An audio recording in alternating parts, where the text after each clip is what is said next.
good evening. Or good night, more likely. For if you have found your way here, you have almost certainly come the way that nearly everyone comes, at the soft worn end of a long day, with the lights turned low and the house gone quiet around you and the whole wide world loosening, at last, towards sleep. Wherever you are tonight, however you are lying just now, you can begin, very gently, to let go. There is nothing left that the day requires of you, nothing to finish, nothing to answer, nothing that cannot wait, patient and untroubled, until the morning. You have come to the 1 hour that belongs entirely to rest, and you are allowed to sink all the way down into it, slowly, softly, without the least hurry in the world. So take a slow breath in if you like, and let it out even more slowly than it came, and feel, as you do, the weight of your own body settling down at last into whatever holds it, the mattress soft beneath you, the pillow cool under your head, the covers drawn up warm over your shoulders. Let those shoulders come down from wherever the day has carried them. Let the small muscles around your eyes grow loose and still. Let your hands lie open and easy. There is nothing more for you to carry now, and nothing more to hold. The day is done, and the only thing left to do is to be still, and to breathe, and to listen, and to let a quiet voice carry you somewhere far away and long ago, while you drift down, by soft degrees, towards sleep. For that is all this is, truly a gentle voice, and a long slow story, and a warm dark place for your mind to wander until it grows too heavy and too content to wander any further. You do not need to remember a word of it. You do not need to hold the thread from one end to the other, or follow where it leads, or keep any of it at all. If sleep should come and take you long before the story is done, you will have done the one right and perfect thing, and the story will still be here, patient and unhurried, waiting for you whenever you should care to return. There is no test at the end of it. There is nothing you must keep. There is only rest, and the slow unspooling of a tale meant for no other purpose in the world than to ease you down into sleep. And if your thoughts are still turning, if some corner of the day is still going quietly round and round somewhere at the back of your mind, replaying what was said, reaching ahead toward the small cares of tomorrow, then that is all right too, and you need not fight it. You do not have to push those thoughts away, or scold them, or hurry them out of the room.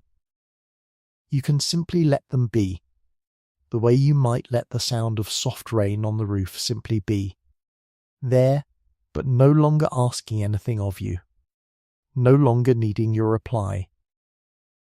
Let them drift toward the edges of things. Let them settle and grow quiet on their own, the way a house grows quiet when everyone in it has finally found their place. There is nowhere you must be tonight, and nothing you must solve, and so, little by little, your mind can loosen its hold on the day and let the whole of it float gently away. Tonight we are going to travel, not across any sea you could sail, and not to any country you could reach by road, but backward, softly, down the long, slow river of time, further back than almost any story ever goes. We are going back some 10,000 years and more, to watch, in no hurry at all, one of the gentlest and most wondrous things that has ever happened in the whole long story of our kind, the slow, patient, almost imperceptible rise of the world's first cities. For there was a time, and it lasted nearly the whole of the human story, when there were no cities anywhere upon the face of the earth, no streets, no walls, no lamplit windows, only the wide, wild land, and the small wandering bands of people moving across it, following the herds and the seasons, carrying everything they owned upon their backs, sleeping each night wherever the dusk found them. And then, so slowly that no single soul who lived through it could ever have seen it happening, all of that began to change. People planted. People stayed. Villages took root like trees beside the springs and the rivers, and grew and kept on growing. And out of that long, quiet growing, over thousands of unhurried years, there rose at last a thing the world had never seen before. A city, streets and rooftops and courtyards and gardens, thousands of human lives gathered inside a single wall, lamplight in the doorways at dusk, and the murmur of 10,000 sleepers breathing together in the dark. That is the journey we shall make tonight, and we shall make it the way such a journey deserves to be made, slowly and warmly, and with no appointments to keep along the way. We shall begin among the first small villages that would not stop growing, in the green hill country where farming itself was born. We shall walk beneath the old stone tower of Jericho, beside its ever-flowing spring. We shall climb the ladders of Catalhoyuk and walk upon its rooftops, where the doors were in the ceilings and the streets were the roofs themselves. We shall drift south as the people drifted, down onto the wide flat river plains of Mesopotamia, the land between the two rivers, and watch a city raised up out of nothing at all but river mud and sunlight, brick by patient sun-dried brick. We shall wander the evening lanes of Uruk, the first true city of them all, past the potters and the weavers, the bakers and the brewers, the gardens and the canals. We shall watch the great temple platforms rise above the rooftops, and see the first written words in all the world pressed softly into wet clay by lamplight. And at the very end, when the whole long day of that ancient world is done, we shall stay for the night, and listen to the first city ever to fall asleep, and let it carry us down into sleep along with it. Some of what I will tell you tonight is known, dug patiently out of the earth by careful hands. Read from the walls and the floors and the buried jars and the little clay tokens that those first city dwellers left behind them. And some of it we can only picture, softly and honestly, filling in the warmth and the voices and the smell of the evening bread around the bare and beautiful bones of what the earth remembers. And where we are only imagining, I will tell you so, gently, as we go. But none of it, remember, is for you to hold on to. It is only a soft path for your mind to follow down into the dark, and you may let go of it whenever you please.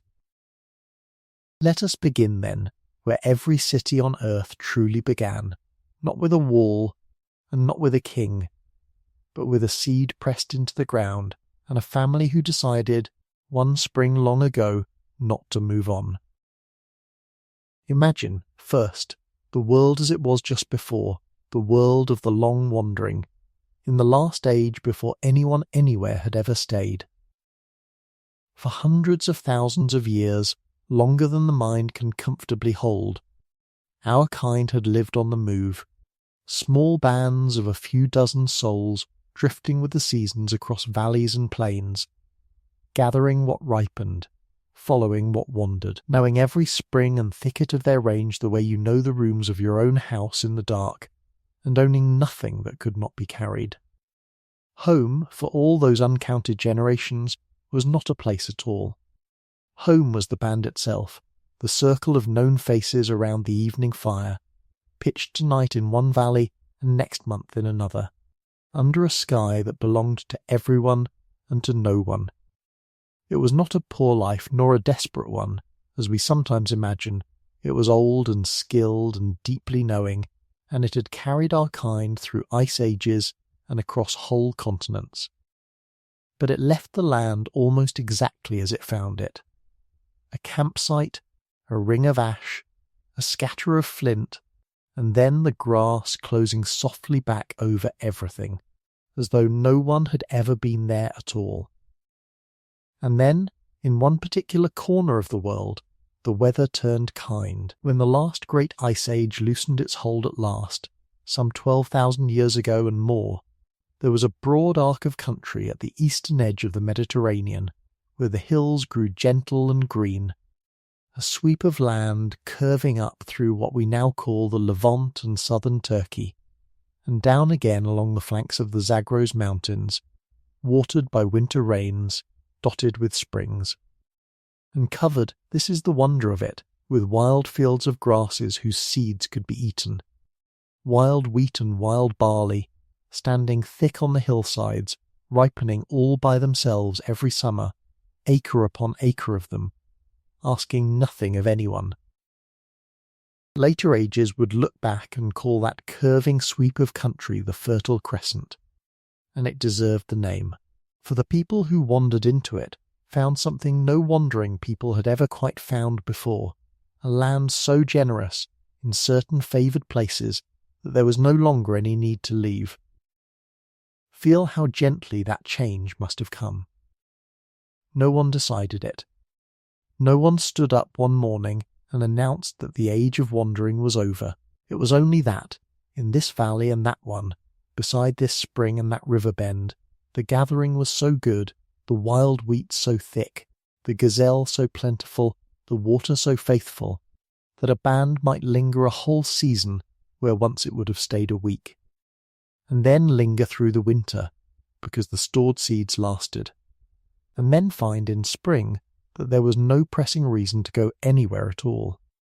The huts, which had always been flimsy things of brush, meant for a month, began to be built a little rounder, a little sturdier, dug a little into the earth, floored with stone, roofed with care. A hearth was laid properly, with stones that stayed. A grinding slab too heavy ever to carry was set down in its place beside the door, and a grinding slab that cannot be carried is a quiet promise, made without words, that the family means to remain. Little by little, without anyone ever choosing it, the camp became a dwelling, and the dwelling place became a village, and our long wandering kind, for the first time in the whole of its ancient story, was home. And with the staying came the planting, in the same slow dreamlike way.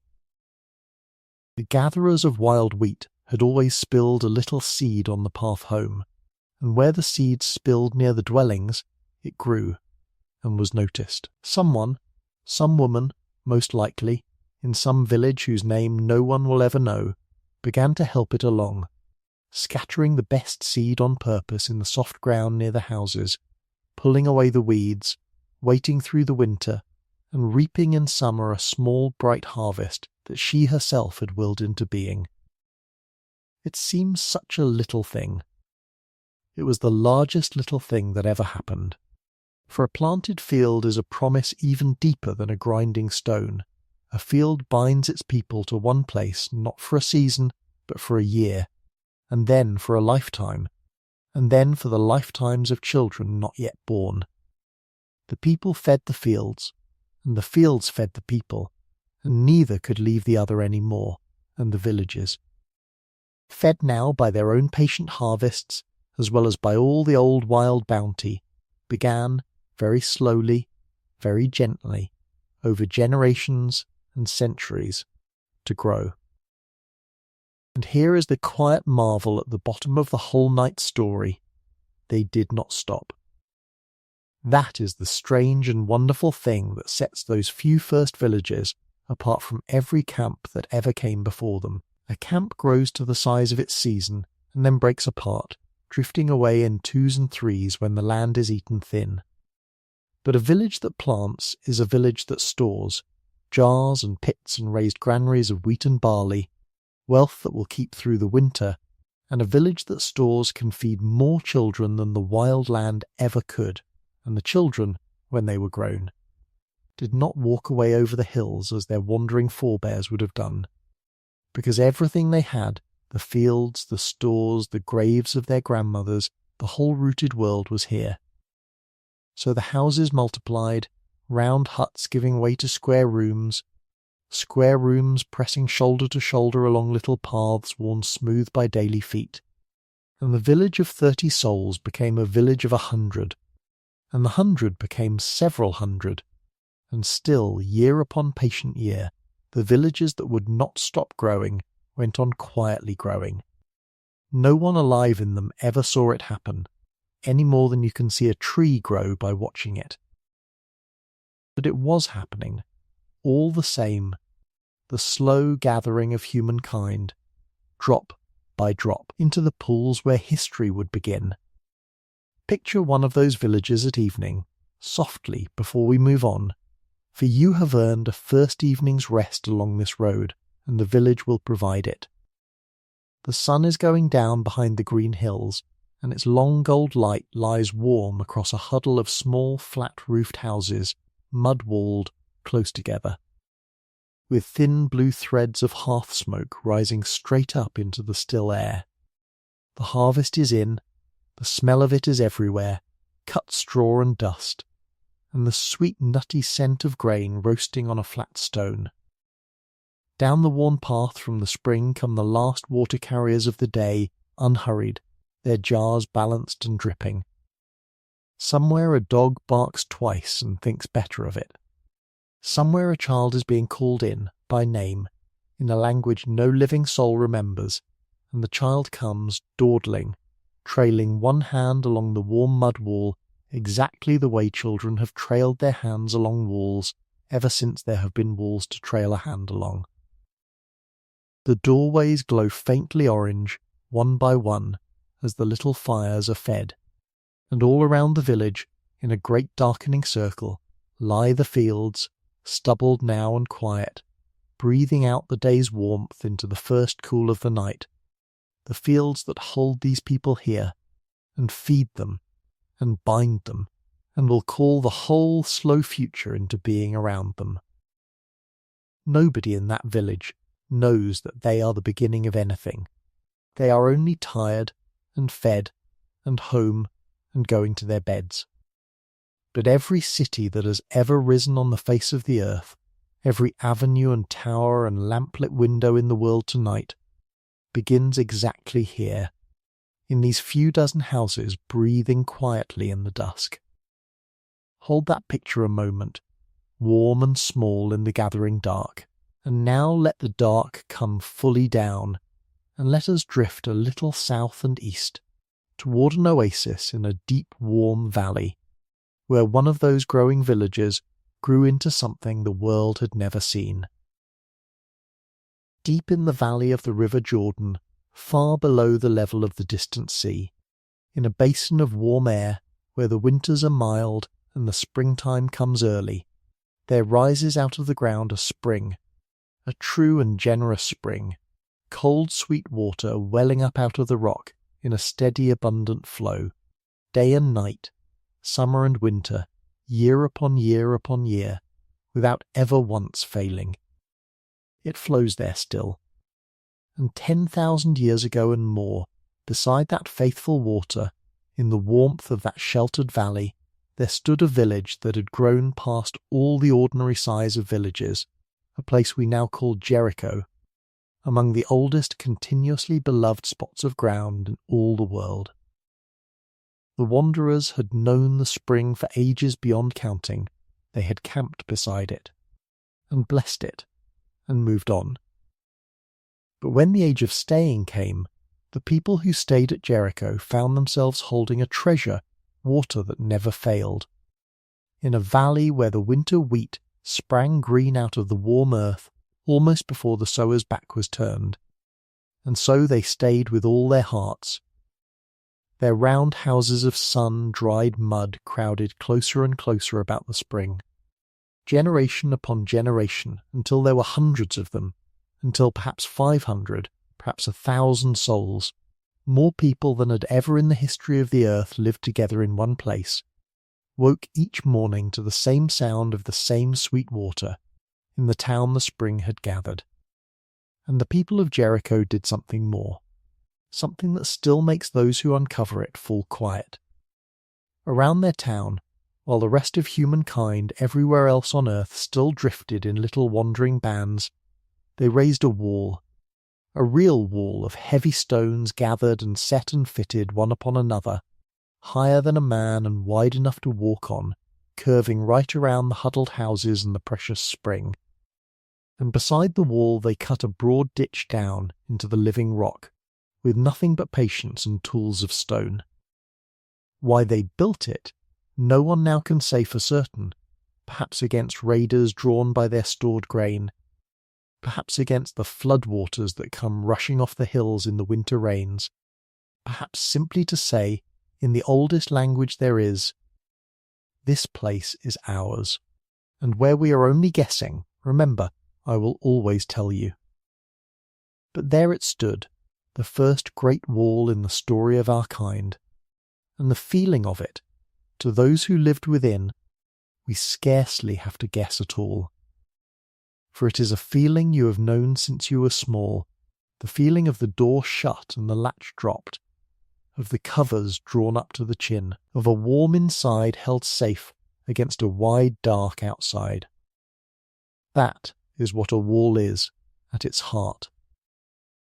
The people of Jericho, first of anyone on earth, tucked their whole town in at night. And within the wall, beside the spring, they raised the tower. It stands there yet, buried and patient, and those who have knelt beside it and brushed the valley dust from its stones say there is nothing else like it in all the buried world. A great round tower of stone, solid and sure, rising as high as 5 tall men standing one upon another, with a narrow stair hidden away inside it. A true stone staircase, the oldest ever found, climbing up through the dark heart of the tower to the platform at its top. 10,000 years old, and more. Older than the pyramids, older by far than the first cities we are drifting toward tonight, older than anything else its size that human hands are known to have made. And no one, softly, honestly, no one now knows what it was for. Perhaps a watchtower, perhaps a refuge, perhaps a holy place, where the town climbed near to the sky. There are those who have noticed that, seen from its top on midsummer evening, the sun goes down exactly behind the mountain that shoulders over the valley, and who wonder whether the tower was built to keep that one appointment, year after year, forever, we cannot know. But picture it, gently, as the light fails, the little town settling into dusk, the smoke rising from the courtyards, the spring murmuring on in the blue shadow, and someone, some unhurried soul at the end of an ordinary day 10,000 years ago, climbing that dark, cool stair, step by step by step, to stand at the top in the last of the light, with the whole warm valley spread out below, and the fields, and the wall, and the small glowing doorways of everyone they had ever known. Stand there beside them for a moment, in the hush. Every tower that ever rose afterward, every spire and minaret and shining glass pinnacle on every skyline of the world tonight, is the child and the grandchild of that one round stack of patient stones beside a spring. Life inside those walls, all the long generations, kept the small warm rhythm that village life has kept ever since, the grinding of grain in the morning, the going out to the green fields and the coming in at dusk, the flat bread baked on the hot stone, the dates and the lentils and the young goats bleating in the pens, the gossip at the spring where everyone came daily with their jars, the old people in the doorways in the sun, the children underfoot everywhere exactly as children have been underfoot in every town that ever was. And one thing more they did. The people of Jericho, strange and tender at once, they kept their dead close. Beneath the swept floors of their own houses they laid their beloved dead to rest, so that the family above and the family below remained one household, one unbroken company under one roof, and sometimes, after years had passed, they would take up the skull of a grandmother or a grandfather, and with soft river plaster shape upon it once again the remembered face, the cheeks, the chin, the gentle closed lids, with little shells set for eyes, and keep that quiet face in the house among the living, honoured and near, a grandparent still presiding, still watching over the bread and the births and the long, slow years. It may sound strange to us, across the distance, but sit with it a moment, and it is not strange at all. It is only love, refusing to move away. The same love that keeps the photographs on your own shelf tonight. They could not bear to leave their dead behind, and remember, these were the first people in the world who had ever had the choice. For a wanderer must always leave the graves, but a town remains beside them. Staying, it turns out, was never only about the wheat. It was about everything, and every one, that a rooted people no longer had to lose. So let us leave them there, safe and asleep, the little walled town breathing in the warm valley night, the spring running on in the dark with its one soft endless voice, the tower standing black against the enormous stars, the beloved faces keeping watch beneath the floors, the whole first experiment in living close together, at rest. They have given the story its beginning, the wall, the tower, the staying together of more souls than ever before. But Jericho, for all its wonder, was still a village at heart. A great village, the greatest of its age, yet built round one spring in one valley, as far as it could grow.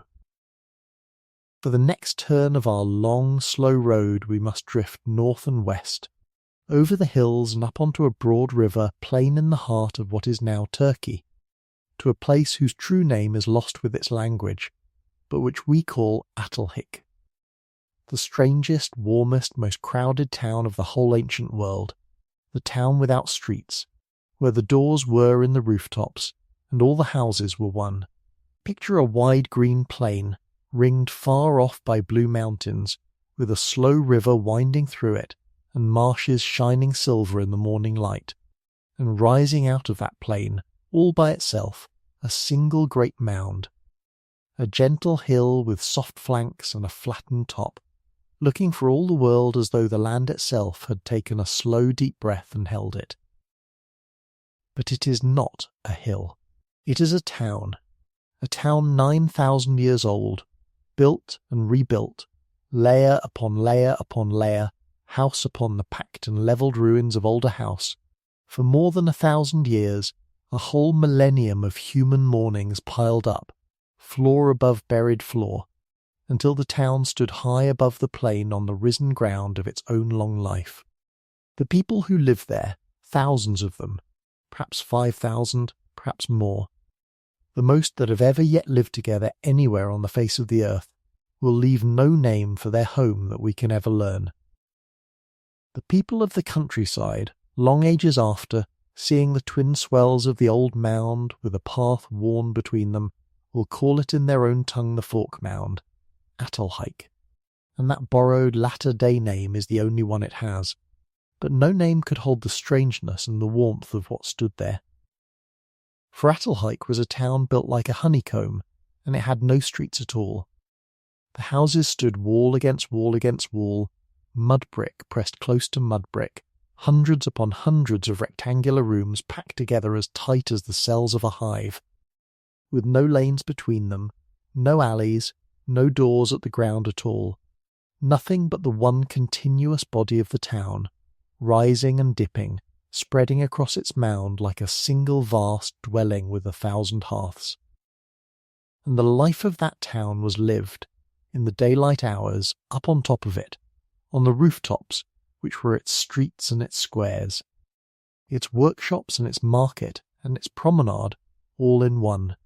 To come home in a Catalhoyuk was to walk across the roofs of your neighbours, along paths worn smooth in the plastered roof clay, past women grinding grain in the open air and men napping shining black obsidian into blades, past drying racks and reed mats and dozing dogs, and children playing at the very same games children play on pavements now, stepping over the low parapets from one roof to the next until you came at last to the roof that was yours.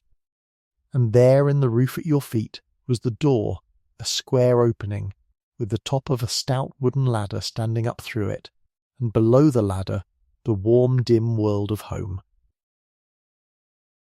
Come down the ladder now, softly, rung by rung, out of the bright day. It is dim below, and it takes a moment for your eyes to soften to it. The light falls in one tilted shaft from the roof door above, and the air is warm, and smells of wood smoke and clean clay and stored grain. The room is not large, but it is deeply, carefully kept. The floors are laid with fresh pale plaster, renewed again and again, season upon season, and swept so clean that in all the long life of the town they will gather almost no litter at all for the patient people of the far future to find.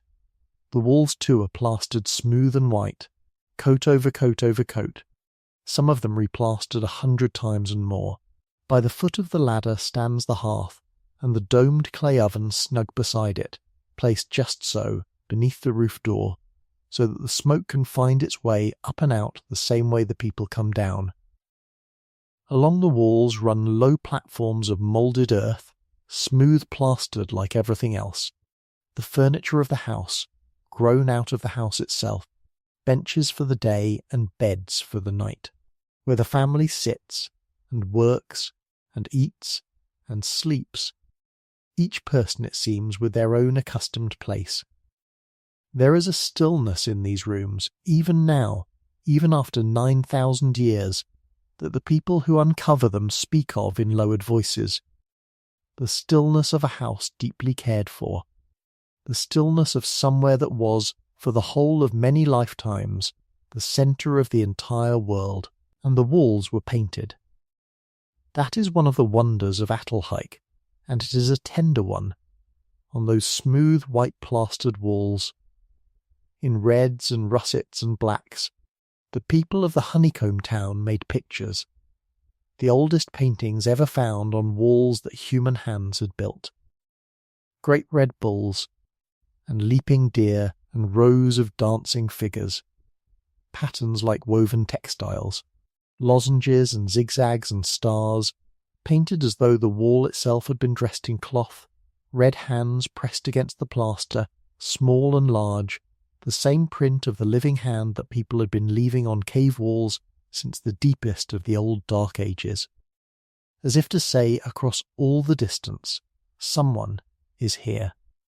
And one wall, famously, carries what may be the oldest picture of a town that exists in all the world, a row of clustered boxes, packed side by side like the cells of this very honeycomb, and rising behind them a twin peaked mountain, with its top feathered as though with smoke or fire, the town, say some, and the volcano beyond it, drawn by someone who stood on these rooftops and knew them both, though others honestly see older and stranger things in it, a pattern, a skin, a dream, and we cannot be sure.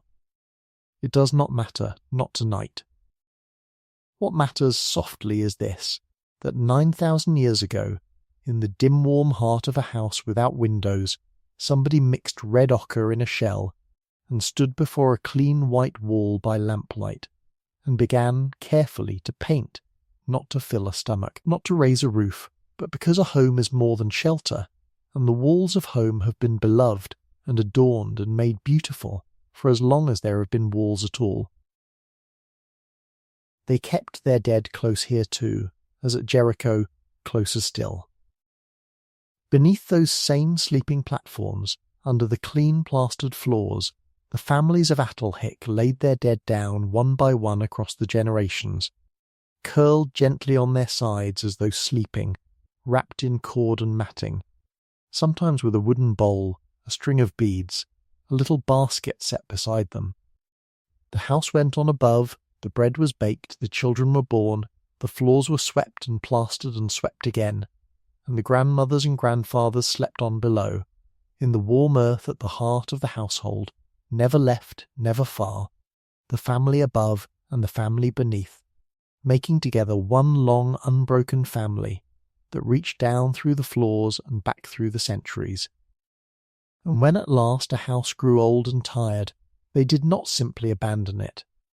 They took down the roof and drew out the timbers and filled the rooms, gently, deliberately, with clean earth, tucking the old house in as one tucks in a sleeper. and then upon its buried shoulders they built the new house. To the same plan, the hearth above the old hearth, the platforms above the old platforms, so that a family might live for 20 generations in what was in some deep sense one single house, renewed again and again like the plaster on its walls, rising slowly through the centuries on the gathered ground of its own past. That is what the Great Mound is, in the end. Not a hill and not a ruin, 1,000 years of home, holding itself in its own arms, layer upon layer, all the way down. Give yourself one evening there, before we go. It is late summer, 9,000 years ago, and the day's heat is loosening at last. All across the great honeycomb roof of the town, in the long amber light, the evening work is winding down, the grinding done, the obsidian blades folded away in their cloths, the last flat loaves coming off the hot clay. The smell of them drifting from roof door to roof door, mingling with wood smoke and cut reeds, and the cool green breath of the marshes coming in from the plain. Swallows are hunting the warm air above the town in long scissoring curves. Somewhere across the rooftops someone is playing a bone flute, unhurried, 3 notes and a fall, over and over, soft as dusk, and under it you can hear the town's one great gentle voice, the voice of thousands of people talking quietly in the open air as the light goes. No wheels, no bells, no engines, only voices and the flute and the swallows, and somewhere below a baby crying briefly and being hushed against a shoulder. One by one, as the blue comes down, the people climb down their ladders into the warm lamplit dark of home, and draw the mat across the roof door behind them. One by one the squares of firelight in the rooftops dim and go out. The mound breathes slower, the marshes shine faintly under the first stars, and the town that has no streets, and needs none, lies still upon the plain like one great sleeping creature. 5,000 hearts beating gently under one long roof, the fullest, warmest, closest sleep the world has ever yet held in one place. Sleep is close to you too. Now, let it come as it likes. And while it gathers, let the story turn slowly, one more time, south now and east, down off the high plains, following the water, toward the wide flat shining land where the villages will finally become cities. For the next long age of the story, and you may let the centuries pour past now like water over stones, for nothing in this tale ever hurries, the world of villages spread, and slowly filled the map. Out from the first green hills the little farming settlements scattered themselves generation by generation, daughter villages budding off from mother villages, a family here, a few households there, walking over the next ridge with their seed corn and their lambs and their grandmother's blessing to break new ground beside some new spring, until, over thousands of years, the whole great arc of good land was sown with human homes, and the smoke of evening fires rose from valleys that had never known anything but wind. And in that long, slow spreading, some of the boldest of them came down, at last, onto a land unlike anything their people had ever farmed before, the vast, flat, treeless, stoneless, sun-hammered plain of the south, where 2 great rivers, born far away in the snows of the northern mountains, wandered side by side down to the sea. The Greeks, long after, would call it Mesopotamia, the land between the rivers, and the rivers themselves we call the Tigris and the Euphrates. But the people who came down onto that plain knew only that they had reached a country that was all extremes, a hard, flat, shining giant of a land, terrible and generous at once. For here there was no gentle winter rain, as in the old hill country. The sky of the southern plain gave almost nothing, year in and year out, and away from the rivers the land lay brown and cracked and empty under an enormous sun.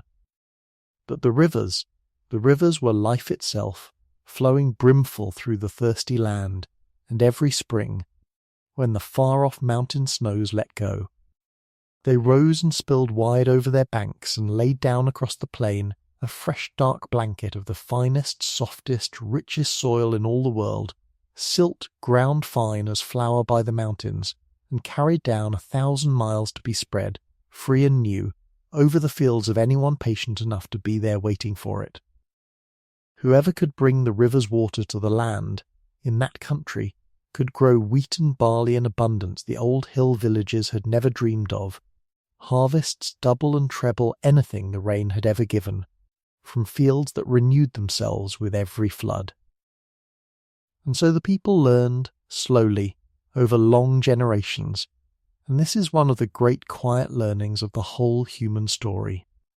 To work with the rivers, to cut a channel from the bank so that the water walked out obediently into the dry land, to build up low banks of earth to hold and guide it, to open a little gate of mud and let the shining water spill from the channel into the thirsty field, and close it again when the drinking was done. Ditch by ditch, field by field, lifetime by lifetime, they netted the southern plain in veins of borrowed river, canals we say now, though the first were surely no more than furrows a child could step across, until the desert between the rivers had become, handspan by handspan, a made land, a grown land, one of the green wonders of the earth, date palms in long ranks above the waterways, barley standing heavy to the horizon, gardens and orchards and fish pools shining among the fields, all of it held in being, every day of every year, by the labour of many hands working together. And there, in those last 8 words, lies the whole secret of everything that is about to happen, the seed of every city that will ever be. For a rain-fed village in the old hills could live to itself, each family's field drank for itself from the same free sky. But the water-fed plain was different, deeply different. A canal is long, it passes many fields, it must be dug by many arms, and dredged clean of silt each year by many arms, and its water must be shared out along its whole length by some agreement among all its many households. For the family at the head of the ditch and the family at its foot drink from the same current. And if those upstream take all, those downstream perish. And if the bank breaks in one place, the flood drowns everyone alike. Water bound the plain dwellers to one another as nothing had ever bound human households before. They had to plan together, and dig together, and keep the channels together, and settle their quarrels. For on that plain a quarrel over water was a quarrel over life itself, and out of all that shared labour and shared law grew settlements of a new kind, bigger, tighter, more knitted together than any hill village, clustered along the life-giving channels, storing their great harvests in common granaries, marking their shared boundaries, keeping their shared feast days to the rhythm of the one great shared flood. The land between the rivers made its people one people, ditch by ditch, whether they chose it or no, and their villages, fed by the richest fields in the world and bound by the water into single striving communities, began now to grow in earnest, past any size the old hills had ever carried, past the 1,000 souls, past the several thousand, growing, gathering in from the plain around them, until, at some soft unmarked moment in the long dusk of prehistory, on a plain between 2 rivers, the thing finally happened for which the whole slow story has been waiting. One of the villages that would not stop growing became something else. But before we walk into that first city, and we shall soon in the cool of the evening, when it is at its loveliest, come and kneel for a little while first at the edge of the river, where the city itself is born. For here is a gentle riddle. How do you build a city on a plain that has nothing?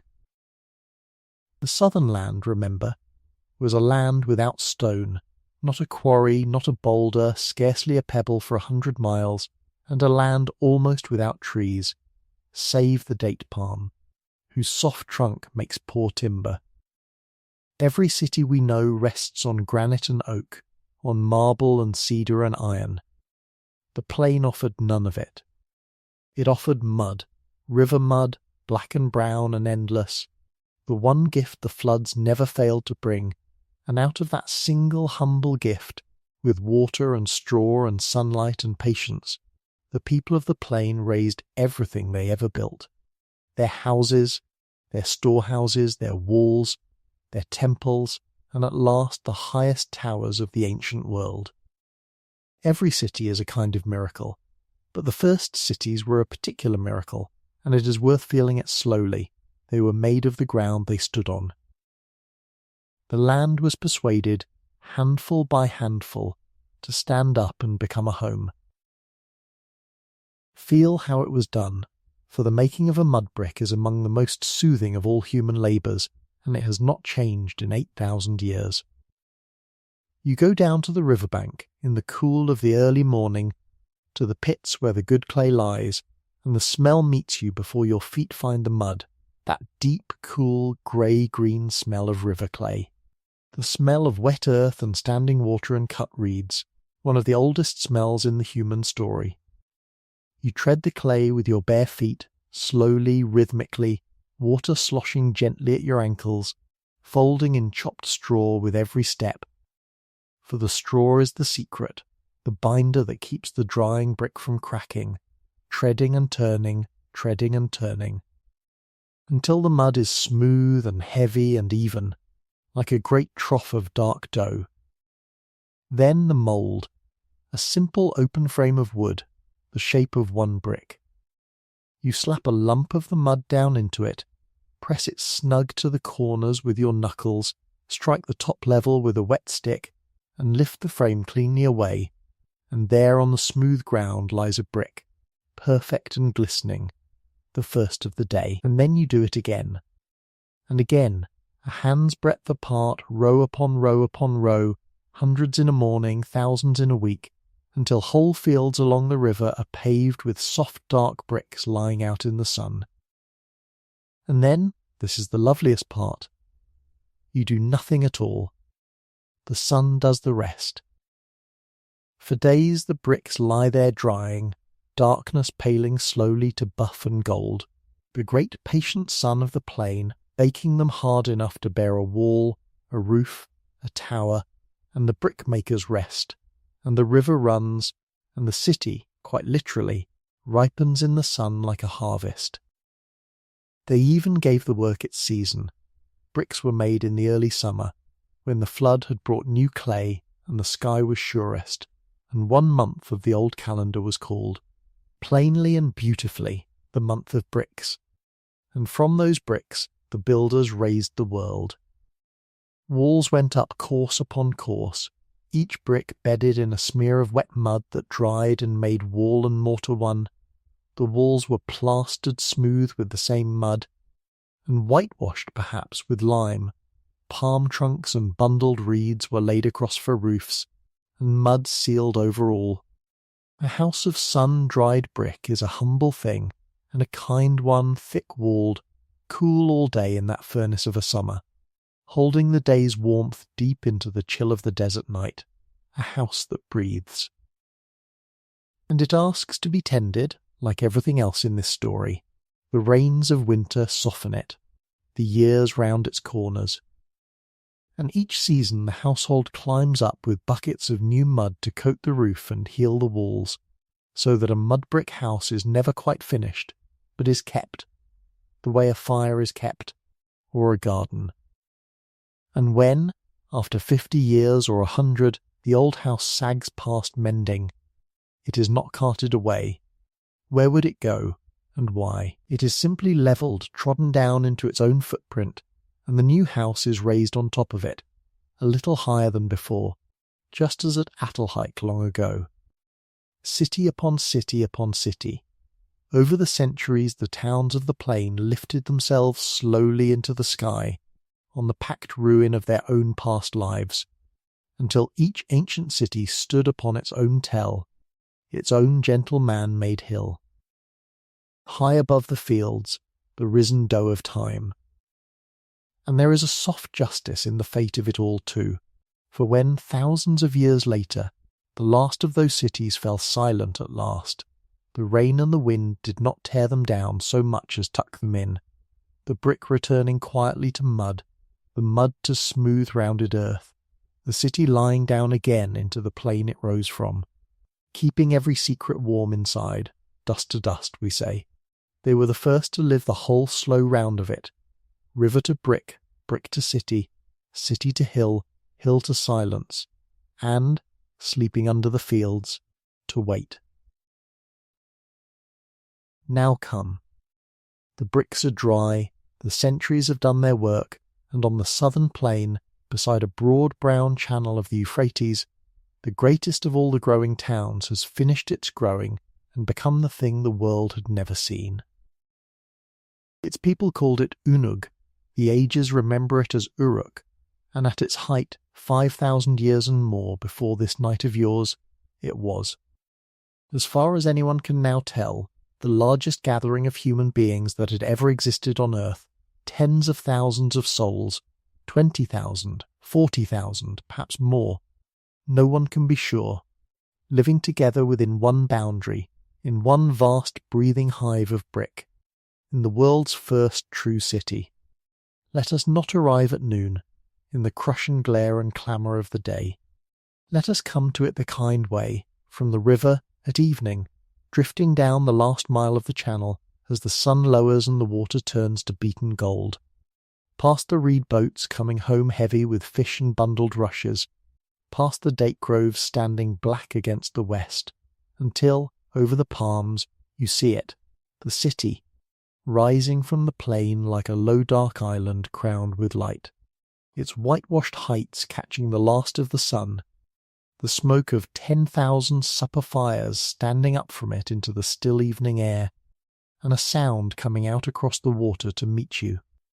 Faint, warm, continuous, unlike anything else on earth, the sound of a city at dusk, thousands upon thousands of human voices, blended by distance into one deep soft murmur, like a hive settling, like the sea in a shell.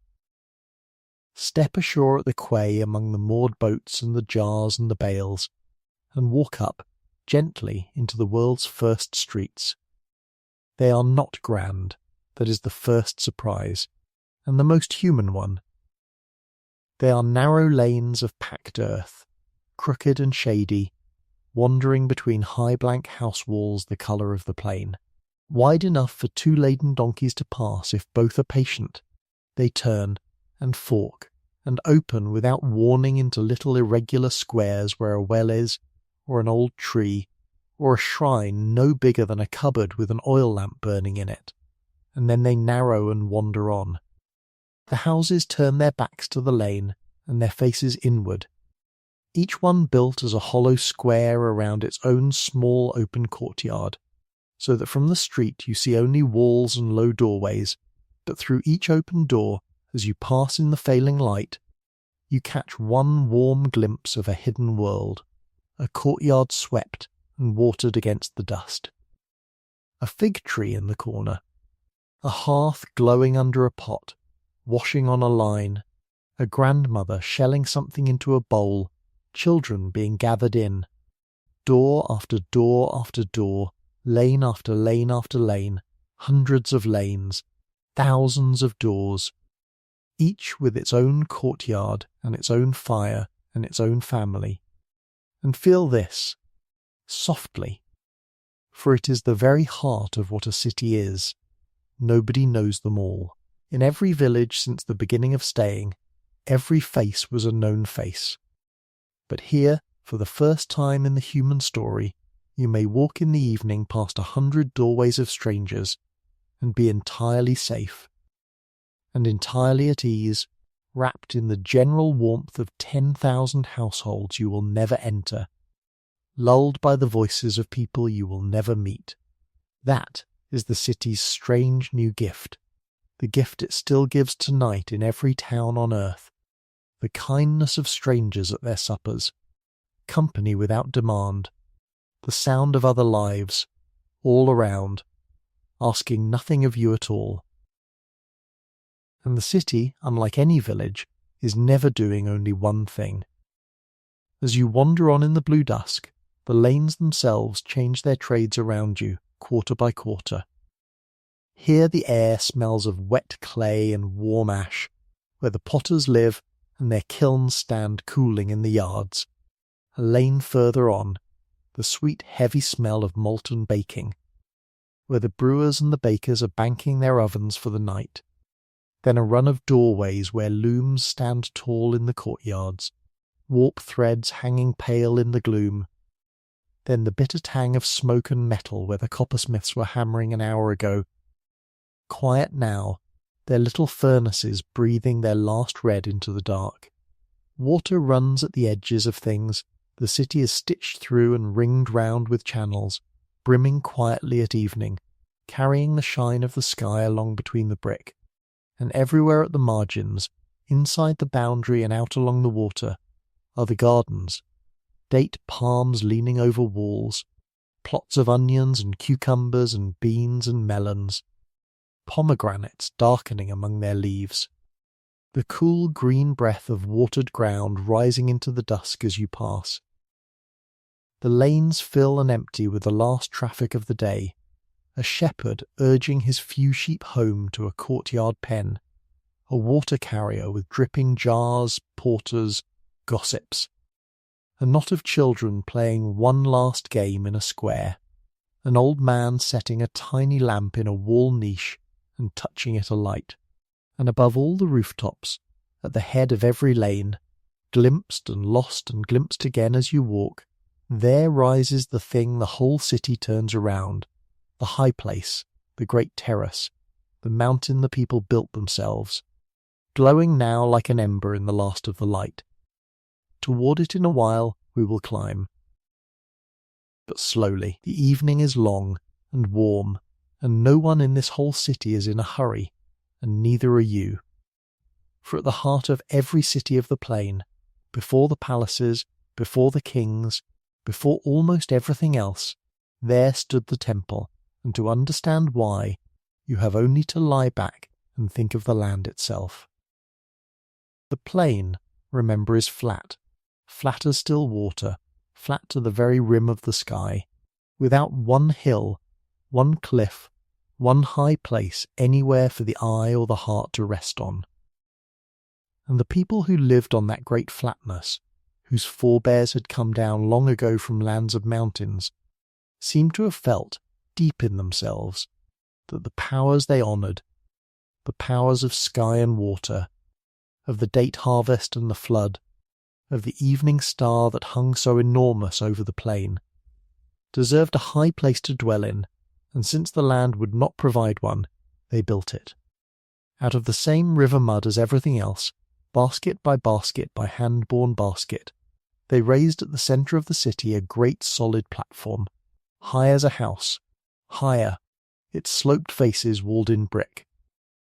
Its top a broad terrace lifted clean above all the rooftops into the light and the wind, and on that made mountain they set the house of the god, not a hall for crowds, but literally a house, a dwelling, the great room where the presence lived, the table where its food was set out each day like the supper of an honoured elder, the small rooms of its keepers around it, whitewashed and gleaming, so that at dawn and at dusk, when the plain below lay all in shadow, the high house still burned white and gold in the light no one else could reach. And the temples grew as the city grew, for each generation honoured the platform of its grandparents and then built it higher. When one temple's long life was done, it was filled in with brick, tenderly like the old houses, its rooms packed solid, its whole body becoming the foundation of the next, and a new and greater house was raised upon it, and so layer upon layer, lifetime upon lifetime. The high places of the plain rose slowly toward the sky, until, some centuries on from the evening where we are walking, they became those great stepped towers whose name still sounds like what they were. The ziggurats, the mountains of the gods, terrace upon terrace upon terrace, with long stairways climbing their faces and a small bright shrine at the very summit, halfway into the sky. Whole cities' worth of labour went up those stairways in baskets, generation after generation, and it is worth pausing one gentle moment on why, for it was not done in misery. The raising of the high place was the city's shared work and its shared pride, the thing that made Uruk, done for the honour of the whole, the way a village raises a barn or a parish raises a steeple. The harvests that fed the builders were the temple's own harvests, from the temple's own broad fields, and the ziggurat that rose above the rooftops was every brickmaker's tower too, visible to a herdsman half a day out on the plain, telling him, from the very rim of the world, there is the city, there is the centre, there is home. Climb it now, softly. In the last of the light you are allowed, the evening is quiet, and the stairs are warm. Up the long straight flight, step by unhurried step, the brick still holding the day's sun under your bare feet, the air cooling as you rise. Up past the first terrace, where the lamps are being lit in the storerooms, up the second flight, slower now, no hurry at all. The sounds of the city below growing softer and rounder and further away with every step. The way sounds soften when sleep is coming. And then the top and the whole world, all at once, laid out below you in the dusk. The city spreads at your feet like a dark embroidered cloth. The 10,000 flat rooftops, blue-grey in the evening, pricked everywhere with the small gold lights of supper fires. The crooked lanes threading between them, already sunk in shadow, the courtyards glowing like a scatter of embers, the wall drawn round it all in one long soft line. Beyond the wall, the gardens and the palm groves, black now, and the canals running out into the plain like ribbons of pale sky, carrying the last light seaward, and beyond everything, on every side, the enormous darkening flatness of the land between the rivers, going out and out and out to where the first stars are standing up from the horizon. The evening wind moves quietly across the terrace. Below you, 40,000 people are ending their day. You can hear the whole soft blur of it rising, voices and querns and shutting doors, and somewhere a flute again. The city's one great murmured word, and the word is rest. Stand there as long as you like. No one has ever seen this before you, a whole human world, visible in one look, folding itself up for the night.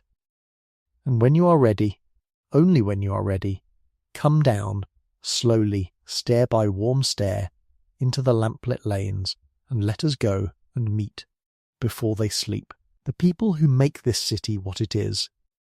For here is the quiet marvel the city works on the people inside it, the change that changed everything. In a city, for the first time in the human story, not everyone must farm. In every village since the first seed, nearly every pair of hands was needed on the land, or there would not be bread enough. A village could carry its one potter, perhaps, its one wise woman, but no more. But the flooded fields of the plain gave such harvests, and the temple stores and the city granaries gathered them so surely, that Uruk could feed thousands of people who never touched a plough, could set them free, whole lifetimes at a time, to do one thing, and do it wholly, and do it better than anyone had ever done it before. The city, in other words, invented the craftsman as a way of life, and every skill you have ever admired, every trade, every art, every calling in the world tonight, is the descendant of the workshops we are about to walk past, softly, in the dark.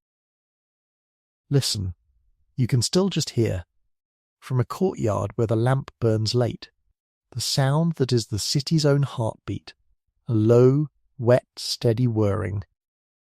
It is the potter's wheel, the first wheel in the whole human story, mind you, turning for years before anyone ever thought to lay one on its side and roll a cart on it, a heavy disc of clay or stone, spun with a practised flick and kept humming with the flat of the hand, and on its centre a lump of grey river clay, wobbling, steadying, and then this never loses its wonder, however many times it is watched, rising under the potter's cupped and dripping hands as though being called, the walls drawing up smooth and thin and true, the lip flaring at a touch, a bowl opening like a flower in the lamplight, in less time than it takes to tell.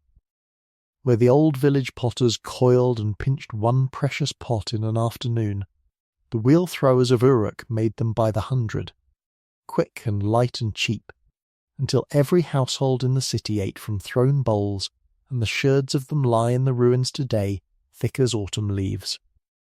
And in the next courtyard the weavers, the great upright looms standing in the gloom like harps, the weft beaten home with a soft repeated thud you can feel in the floor, wool becoming cloth, thread by patient thread. Hundreds of weavers in this one city, spinning and dyeing and weaving the fleeces of vast temple flocks into the woolens that the whole world beyond the rivers would soon come asking for. And in the smith's quarter, banked for the night now, the newest wonder of all, copper, metal, the first metal, ores brought from mountains weeks away, coaxed in little charcoal furnaces, hotter than any bread oven, until, unbelievably, the green stone wept shining tears, and the smiths caught that gleaming weeping, and poured it into moulds of clay, and hammered it, ringing, into axe heads and sickles, chisels and needles, bowls and bracelets and mirror-bright pins. Stone, worked since the beginning of time, becomes only smaller as you work it. But metal is forgiving as dough. Melt it and it is whole again. Mend it, remake it, pass it down, and the fields and workshops of the world would never be the same. And everywhere, warmest of all trades, the bakers and the brewers, whose courtyards smell of the two comforts the plain loved best. Bread first, flat loaves slapped deftly onto the hot inner walls of round clay ovens, and peeled away blistered and fragrant, the smell of them the city's morning and evening bell. The word for bread all but the same as the word for life, and beside the bread its gentler sister, beer. For the people of the plain were the world's first great brewers, and they were not ashamed of it, and neither shall we be on their behalf.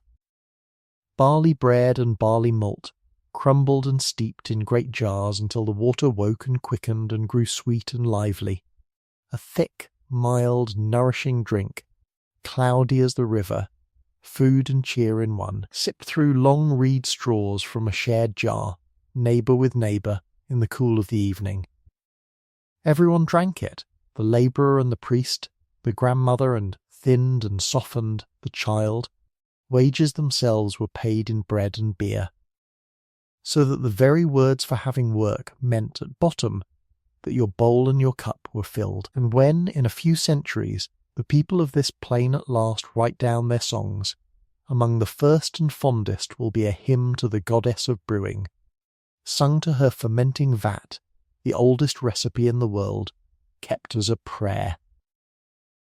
Sleep is a house with many doors, and the people of Uruk knew the friendliest of them well, a warm loaf, a shared jar, a low voice, a lamp, and then bed.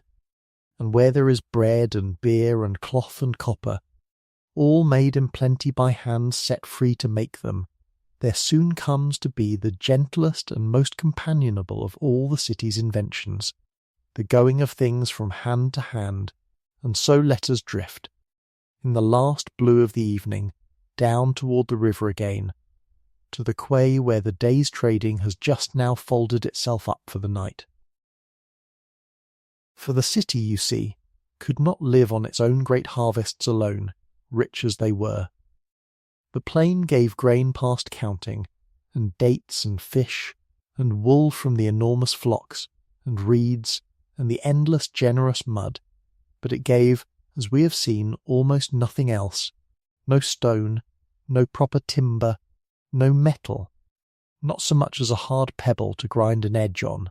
Everything else, everything, had to come from somewhere far away, copper from mountains many weeks' journey distant, hard timber floated down from the forested hills of the north, obsidian and fine-coloured stone from lands the city knew only as names and directions, black bitumen from the seeps upriver to caulk the boats and line the drains, and rarest and most beloved of all, the deep blue stone the colour of the evening sky lapis, carried in small precious parcels from mountains so far to the east that no one in Uruk had ever seen them or ever would, passed along from hand to hand to hand across half the width of Asia, growing dearer with every passing, until it arrived at last on the plain to be cut into beads and seals and the wide calm eyes of the temple statues.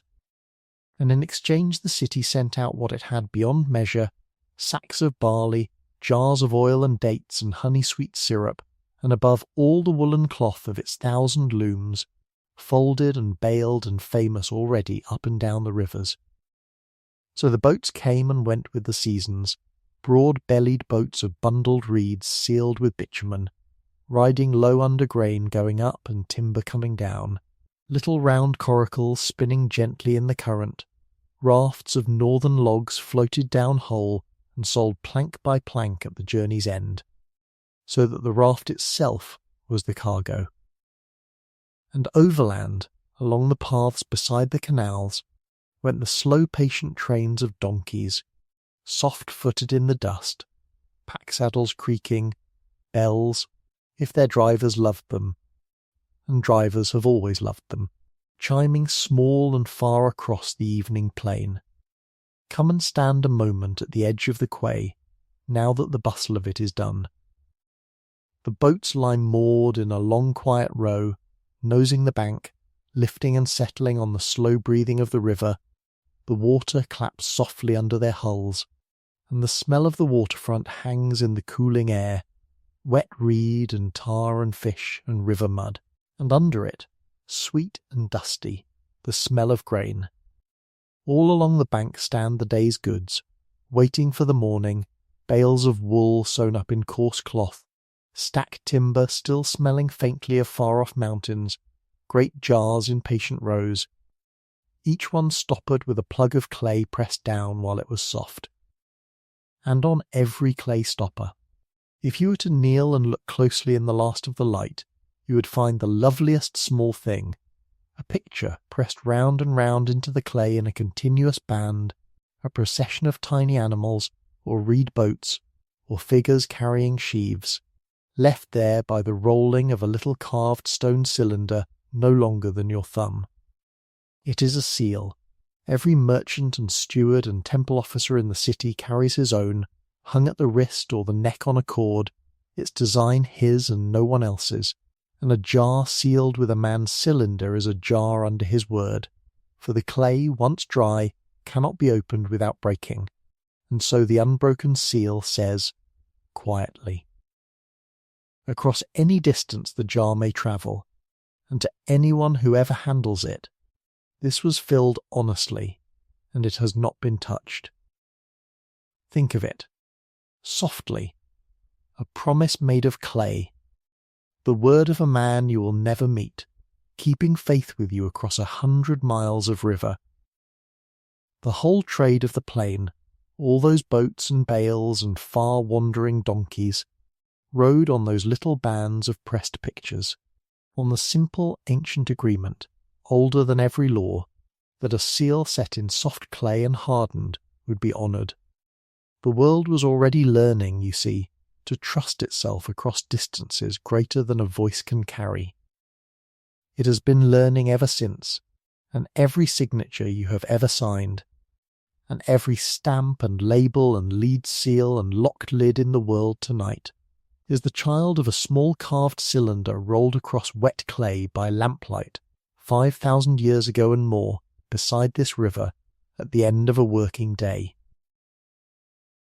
And with the boats and the bales came something subtler and warmer than goods, drifting up the gangplanks along with the timber and the copper. The world itself came into the city, and the city, in its turn, went quietly out into the world. The boatmen from upriver brought news along with their logs, of high water and low, of harvests and troubles, of how things stood in the towns of the north. The donkey men brought tales across the plain, and down at the quay of an evening a man of Uruk could hear accents not his own, and learn the names of places he would never see, and handle a cool blue stone that had crossed the roof of the world to reach his palm. The city was becoming what every city has been ever since, not just a great gathering of people, but a great gathering of elsewheres, a place where the roads and the rivers of the whole known world quietly braided themselves together, and every lane held something, or someone, from far away. And yet feel how gently it settles, this thought, for all that coming and going, the evening at the quay is as calm as any village dusk, the moored boats knocking softly, the watchman of the warehouses lighting his little lamp, a last few voices winding up the day's talk, the river going on to the sea in the dark, unhurried, the way it went before the city and the way it would go after. Trade sounds like a busy word, but stand here in the dusk and it is only this, things made with care, going gently where they are needed, and the wide world holding hands with itself along the waterways while the night comes down. And if you had come down to the riverside a few hours earlier, in the slanting kindness of the late afternoon, you would have found the marketplace still murmuring, for where the quay meets the town there opens a wide trodden ground, part square and part shore, and there, in the cool at both ends of the day, the city comes to trade with itself. Understand, softly, that there is no money yet, none in all the world, no coins will jingle in any purse for thousands of years to come, and yet the market wants for nothing. Everything is measured against the two old faithful standards everyone carries in their head, a measure of barley for the small things, and a weight of silver for the great. And most of what changes hands as it always has, thing for thing, with talk in between. And the talk is the true commerce as it has been in every market since, the long affectionate haggle conducted in sighs and shrugs and hands thrown up to heaven, both parties enjoying it far too much to hurry. The fisherman with his glistening baskets calling the freshness of his catch in the exact sing-song that fishmongers will still be using when this city has been dust for 50 centuries. The garden women sitting behind their little pyramids of cucumbers and onions, with the day's gossip running up and down the row. The potter's boy minding the family stall among the stacked bright bowls. Straight-backed and serious with the trust of it. The wool buyers pinching and frowning. The date sellers letting the children taste. Someone is weighing something on a little balance, both heads bent close over the pans. Someone is swearing a mild oath on the seals of an agreement, both parties pressing their cylinders solemnly into a lump of soft clay, while a neighbour stands witness with folded arms. Someone is being talked, slowly and pleasantly, out of a jar of honey, and knows it, and does not greatly mind. It is trade, but lean against a warm wall in the last of the light and half close your eyes, and you will hear what it truly is beneath the bargaining. It is company. The city meeting itself face to face, day upon day, need answering need in 1,000 small courteous exchanges, the great slow conversation of the marketplace, which has never once been interrupted from that afternoon to this, and which is murmuring on somewhere in the world at this very moment, in the same sing-song, under the same slanting light, while you drift. But now, and only now, with the quay quiet and the jars all sealed and sleeping in their rows, we have come to the very threshold of the most wondrous thing in all this night's story. And like all the most wondrous things in the story of our kind, it begins so small, so humbly, that you must lean close even to see it. It begins because of a problem, a soft, friendly, entirely unheroic problem. The problem of remembering. For consider, drowsily, what the city has become. The temple stores take in the harvests of 100 villages and pay out the daily bread and beer of 1,000 workers. The boats carry away wool and bring back copper on promises months long. Flocks of thousands are sent out in spring to shepherds who will not bring them home till autumn. And all of that, every jar, every sheep, every sack owed and sack delivered, someone must keep track of, and the human memory, that dear old vessel, which had been ample for everything a village ever asked of it, was ample no longer. No head in Uruk could hold the whole of it. The city had grown past the reach of remembering, and so, having outgrown memory, the people of the plain, patiently, over long lifetimes, without ever once knowing what they were doing, set about building memory a body made, of course, of the one thing the plain always gave them. They built memory out of clay.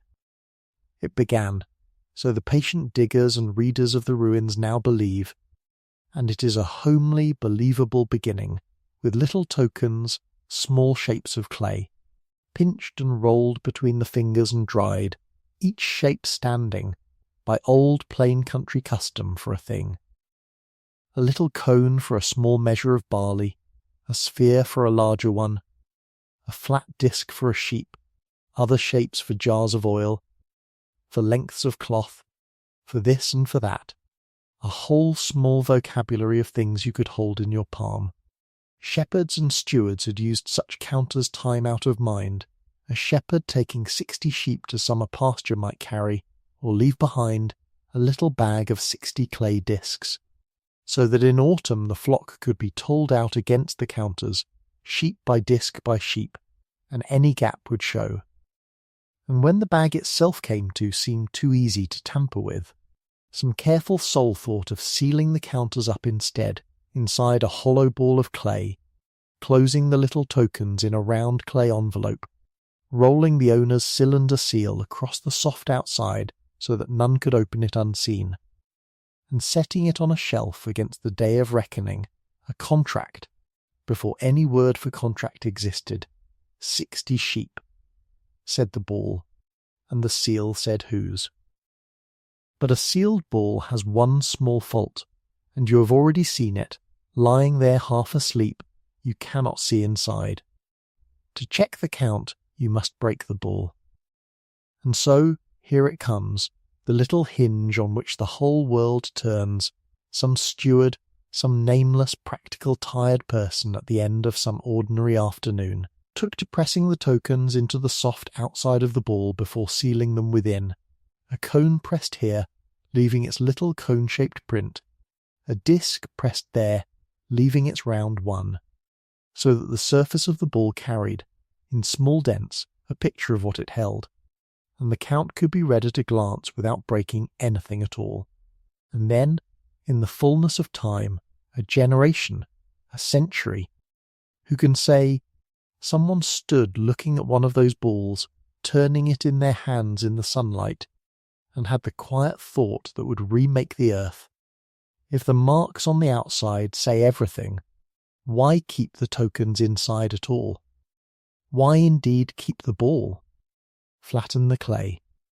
Keep only the marks, and the ball of counters became a small flat tablet of smooth wet clay, pressed while soft with the signs of what someone owed, or gave, or stored. And there, in a steward's dusty room beside a granary, without one trumpet sounding anywhere, writing had begun.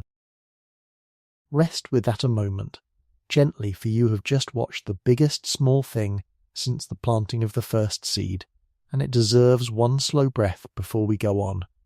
Not a poem, not a prayer, not the name of a king.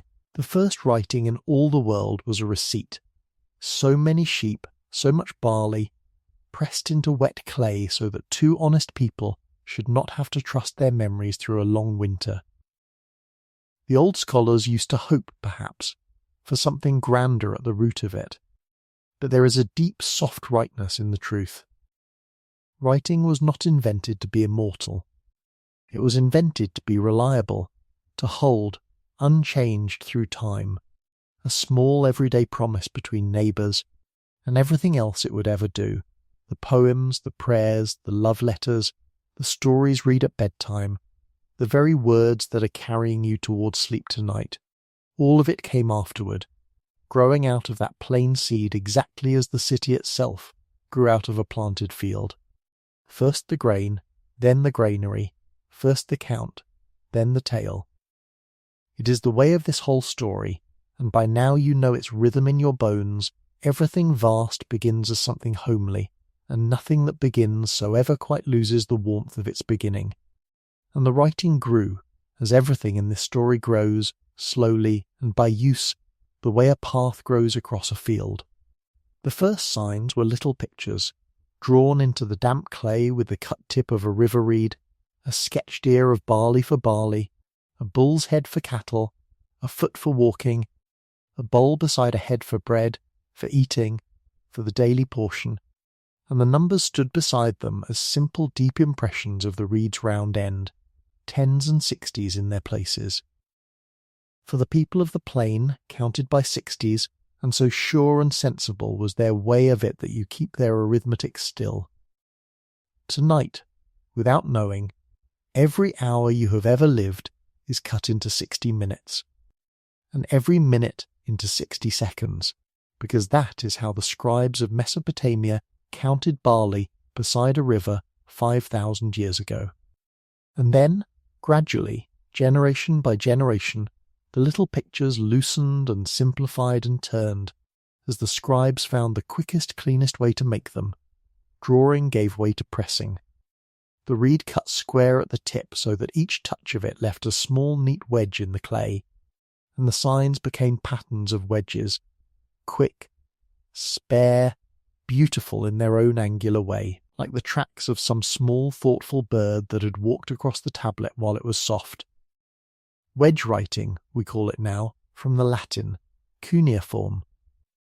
And in time the signs came unmoored from things and drifted, gently, toward sounds. A picture could stand for the noise of its word, and noises could be strung together. And then anything could be written, anything at all that a human voice could say, not only sheep and barley now, but wishes, and warnings, and songs, and the names of the gods, and the names. Feel this, softly, the names of people. Somewhere in those early stacks of tablets, on a small clay square recording an allotment of barley for brewing, there appear, pressed neat and businesslike in a corner, signs that seem to spell a person, Cushim, the scholars read it. Perhaps a man, perhaps his office and title. No one is now certain, and I will not pretend to you that we are. But if he was a man, then he is the first human being in all the long story of the earth whose name we know. Not a king, not a hero, not a priest, a keeper of accounts in a brewery storehouse, a careful soul with a tally to balance, who pressed his name into wet clay one working day and never once dreamed, as he set the tablet on the shelf to dry, that he had just done what no one in 100,000 years of campfires had ever managed to do. He had told the future who he was.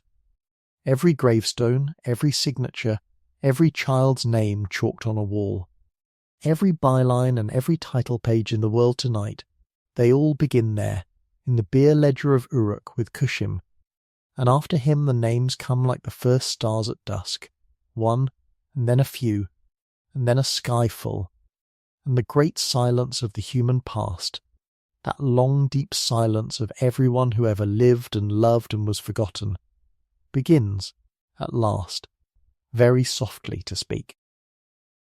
Now a thing so useful and so difficult as writing could not simply be picked up in passing, the way a child picks up the knack of whistling.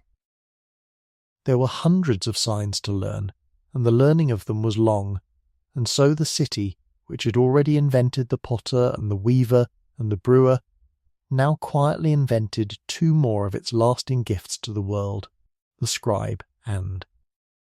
For scribes must come from somewhere, the school. The tablet house, the people of the plain would come to call it. In the centuries that followed our evening here, a few plain rooms and a courtyard, benches of mud brick worn smooth by generations of restless young sitting, a water jar in the corner for keeping the clay soft, and a bin, this is a touch the diggers love, and so do I. A recycling bin of wet clay by the door, where the day's spoiled and finished practice tablets were thrown back in to be kneaded smooth and used again tomorrow, lesson after lesson, year after year, the same patient clay learning and forgetting and learning again, like the tide-smoothed sand of a beach. And there each morning came the students, boys, mostly, though not only, sons of stewards and priests and merchants and scribes before them, to sit cross-legged with a damp tablet balanced on the knee and a reed stylus in the fist, and to do exactly what young learners have done in every schoolroom since, copy what the teacher set them, over and over and over, while the morning crept by. And we know that schoolroom, softly, wonderfully, almost as well as we know our own, better, perhaps, than we know any other room of the whole ancient world. For clay, which forgets nothing, kept the homework. Thousands upon thousands of school tablets have come up out of the ruined cities of the plain, and you can follow, on them, the whole slow path of the learning, step by step, exactly as the young walked it, hear the very first exercises. Single wedges pressed wobbling and uneven, too deep and then too shallow, the clay all bruised with effort. The ancient world's page of wobbly first letters, the same page every child who ever learned to write has blotted and laboured over since. Then the lists. For the tablet house taught by lists, long lovely swaying lists that the students copied and recited and copied again, the names of birds, of fishes, of trees and stars and stones and cities, of every kind of vessel and garment and tool, the whole world sorted and set in order and poured, line by line, from the old memory into the young. And then, at the top of the long path, the proverbs and the songs and the stories, copied out in a fine, close-practised hand by students nearly finished. Nearly scribes.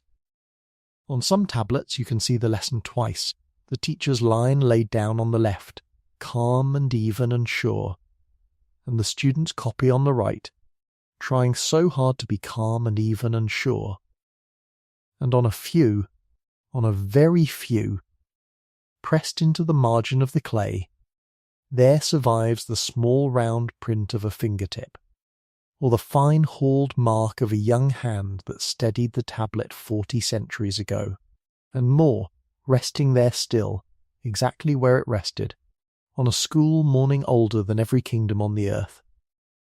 They wrote about it all themselves, later the scribes, in wry affectionate lines that the students then copied for practice, schoolwork about schoolwork, little compositions in which a boy oversleeps, and gets his bread late, and hurries through the streets to the tablet house, and is scolded for talking, and copies his lines, and grumbles that the scribal art is the hardest of all the arts, and is told by his elders, as the young have been told by their elders in every art there has ever been, that nothing worth having comes without the long, slow practice of it. Across 5,000 years you could reach out tonight and take that schoolboy's hand. He would complain to you about his homework. You would understand each other perfectly. But do not let the grumbling fool you, for the city knew, and said plainly, what a treasure it had in the scribal art, and it is worth one drowsy moment more to feel why.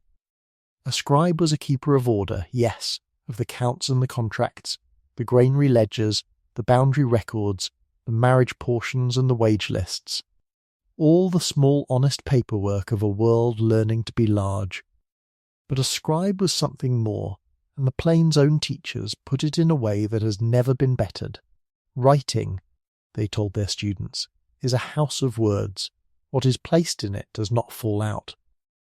Think what that meant, in a world where, until now, everything anyone knew had lived in the warm, perishable dark of a skull, and died, every generation, with its keeper, where the death of an old man was the burning of a library, and every art and remedy and boundary and song had to be handed, breath to breath, down the fragile chain of the living. Now, for the first time, a thought could be set down outside its thinker. A dying grandmother's recipe could outlive her.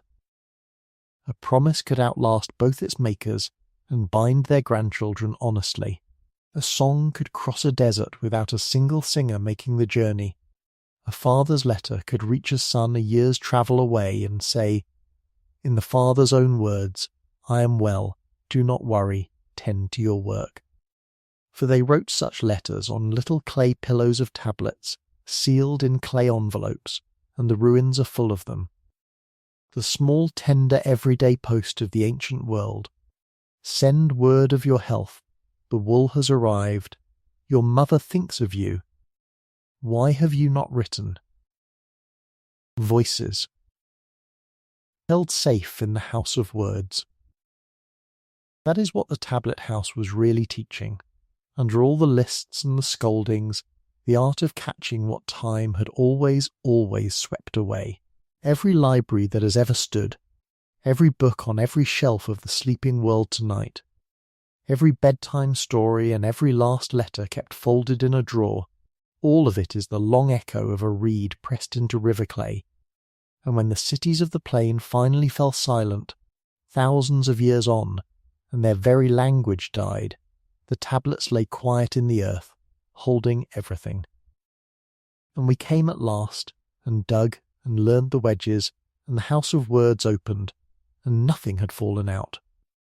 And so the evening has grown late around us, while we lingered among the scribes, and late in Uruk is a gentle hour, the gentlest of its day, and we should walk it once more, you and I, before we find our own places to rest. Come back down the lanes then, in the dark that is full dark now, warm and starlit, the day's heat still breathing softly out of the brick walls on either hand as you pass. You can feel it on your cheek, like the side of a sleeping animal. The lamps are going out, doorway by doorway. The courtyards have gone quiet. One after another, the supper's ended, the talk sunk low. The looms and the wheels all stilled. Somewhere behind a wall a mother is singing something small and repetitive and infinitely old, the melody rising and falling like slow water, and you cannot understand one word of it, and you understand every word of it. For it is a lullaby, and it says what every lullaby has ever said, you are safe. I am here. Sleep now. The lanes empty themselves gently. A last pair of sandals whispers home across a square. A dog settles into its hollow of warm dust with a long sigh, twitches once and is still. And all around you, on every side, street after street after street of it into the dark, 10,000 households are lying down, the reed mats unrolled on the rooftops, for in the warm months the whole city sleeps upstairs, under the open sky. The families climbing the little stairs to the roofs with their lamps, and lying down together under the enormous stars, the lamps going out, one by one by one, all across the city, like the city softly closing its 10,000 eyes. And listen now to what a city sounds like when it sleeps, for it is not silence quite, it is something gentler than silence.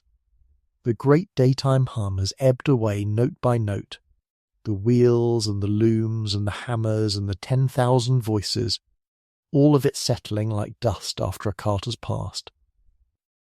Until what is left is only the soft under music that the city makes without meaning to, breathing in the dark. The river, first, always the river, moving its slow weight along the quays with a sound like a long, low, endless exhalation, patting the hulls of the moored boats, combing quietly through the reeds.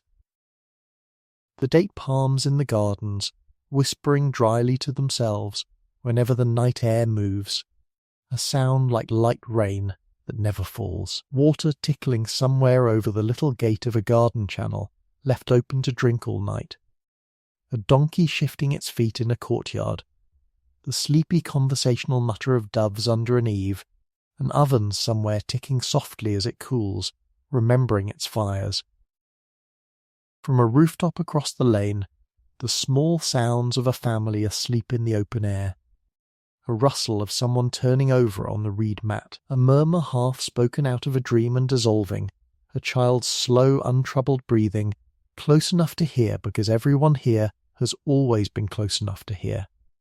Far off, the single clay note of some late lamplit doorway being shut, and the wooden slide of its bolt, farther still, out on the plain beyond the wall, one jackal's thin cry, answered once, and let go. And the city does not even stir, for that cry is outside, and everyone sleeping within these miles of brick knows it is outside, knows it in their sleep, the wall standing guard even inside their dreams. That, in the end, may be the deepest of all the city's inventions.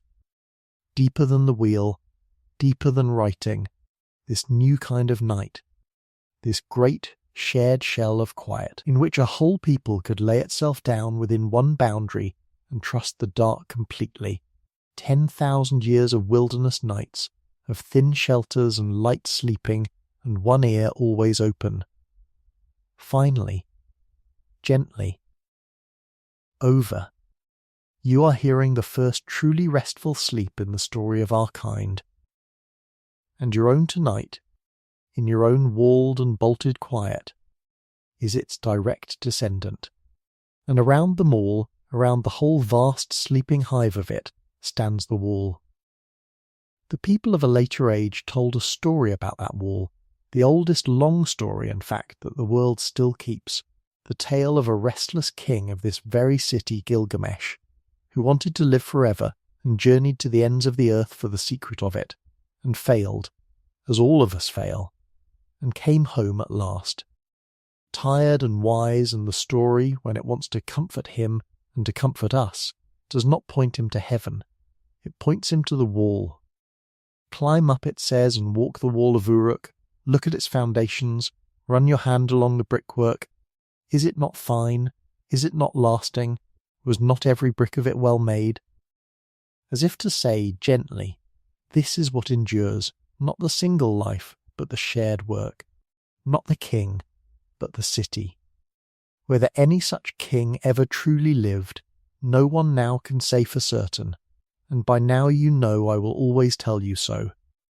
But the wall was real. Its long soft ridge lies under the plain to this day, ring upon ring of it, miles around. And on this warm night of ours it stands whole in the starlight, a low dark horizon drawn clean around the sleeping town, holding everything, and up on its broad walk, small against the enormous sky, the night watch is making its slow rounds. Climb up once more then, the stairs are there by the gate, and no one minds, on so quiet a night, and stand a while on the wall with the watchman, in the mild air, and keep the city's watch for a little before you sleep. For there is no better place in all the ancient world to end a day, and this, remember, is where every one of our evenings together somehow ends, high up in the quiet. Looking out over sleeping things. On the one side of you lies the plain silver dark and silent to the edge of everything, the canals faintly shining under the stars like veins of pale light, the palm groves massed soft and black, a night bird crossing low and gone, far out, a single point of red, some herdsman's fire, a half night's walk away, the only other light in the world. And on the other side, below you and behind you and stretching away, lies the city, asleep, 10,000 rooftops in the starlight, and on them, wrapped and still, 40,000 sleepers, the potter, his wheel stopped and cleaned and covered, his hands loose at last, the weavers, the smiths, the brewers and the bakers, who will rise before dawn while the ovens still remember yesterday's heat, the boatman sleeping aboard at the quay, rocked by the mother of all cradles, the priests on the high terrace, the schoolboys who must be up early, and are dreaming, we may hope, of anything else, the steward Kushim, or whoever wore that quiet name, his tablets drying in the dark of the storehouse, his accounts balanced, his lamp out.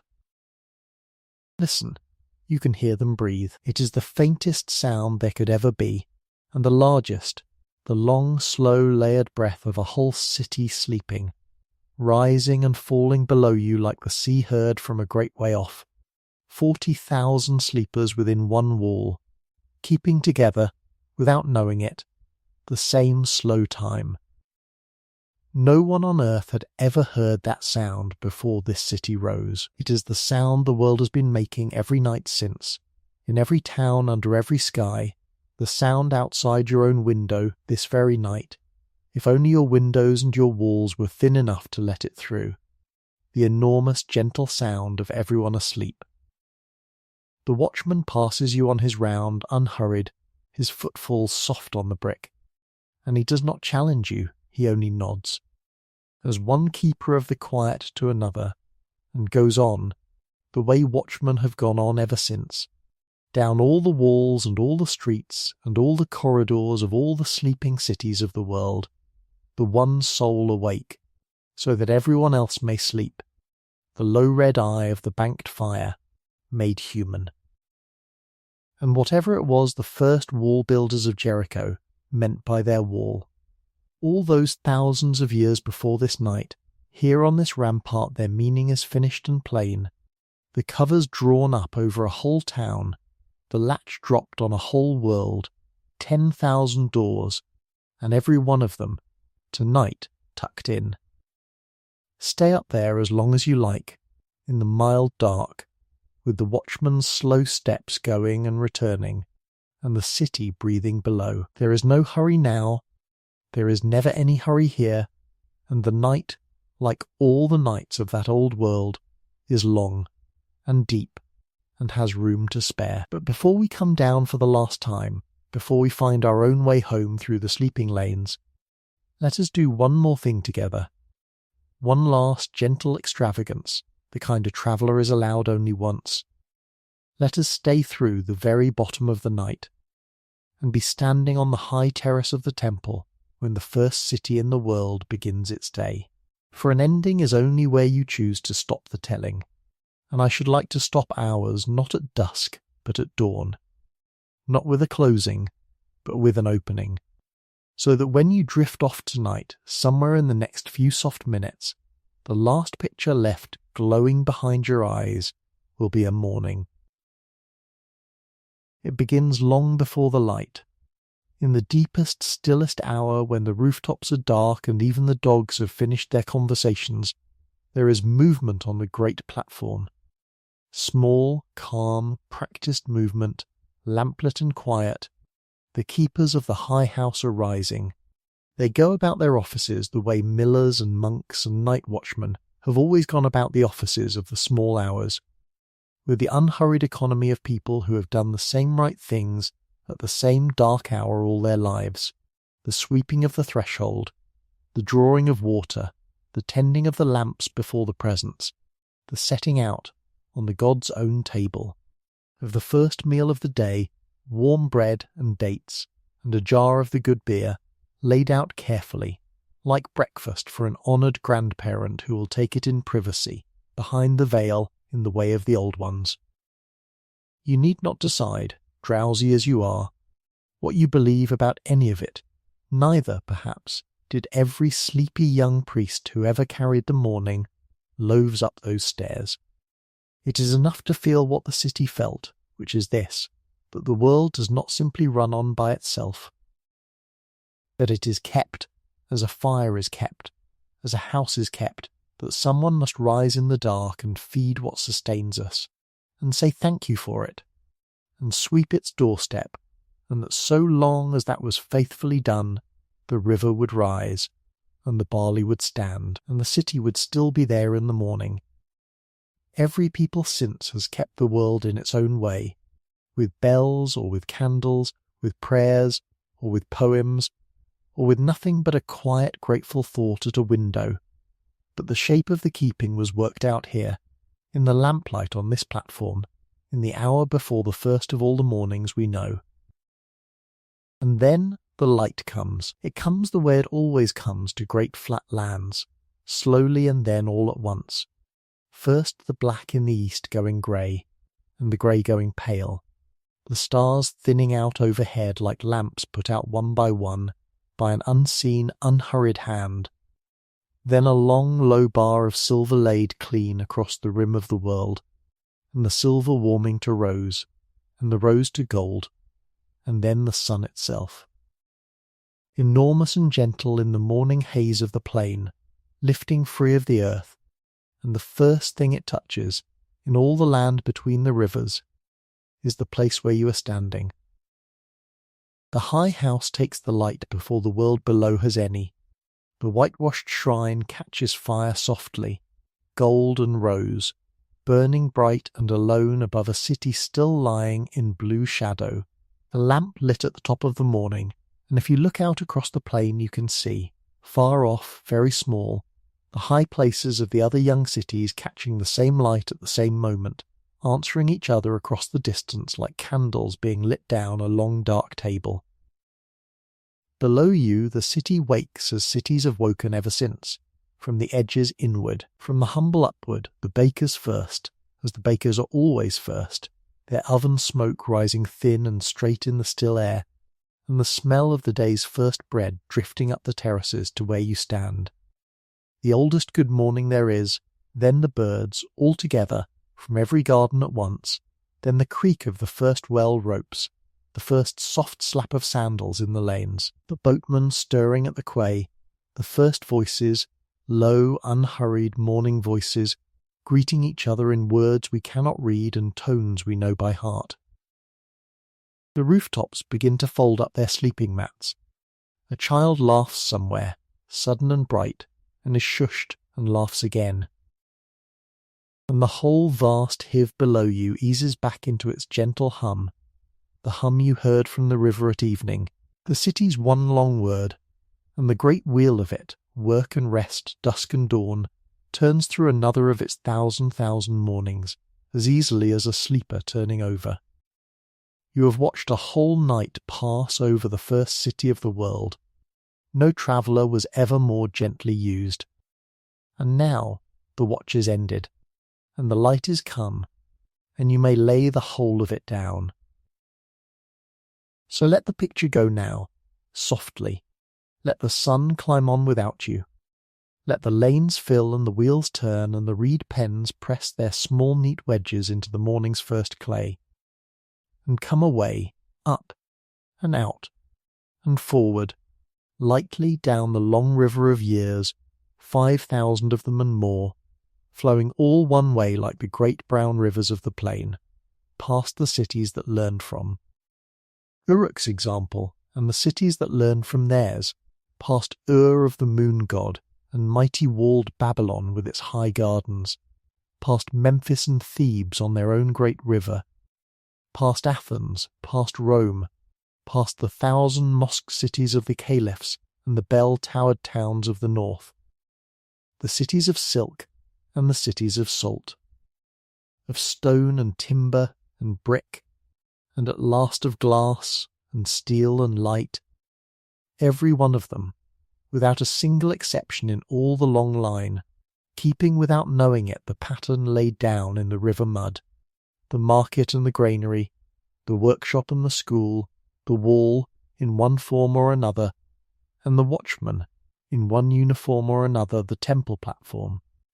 Whatever shape its holiness has taken, the narrow crooked lanes where the suppers glow at dusk, and at the centre of everything, holding it all up, the same quiet daily miracle that held up Uruk, thousands upon thousands of strangers, keeping faith with one another, feeding one another, sleeping soundly within the sound of one another's breathing, until the river of years comes down, at last to its own present mouth, to this night, to your town, to the room where you are lying now, warm and heavy and nearly asleep, at the end of the whole long journey.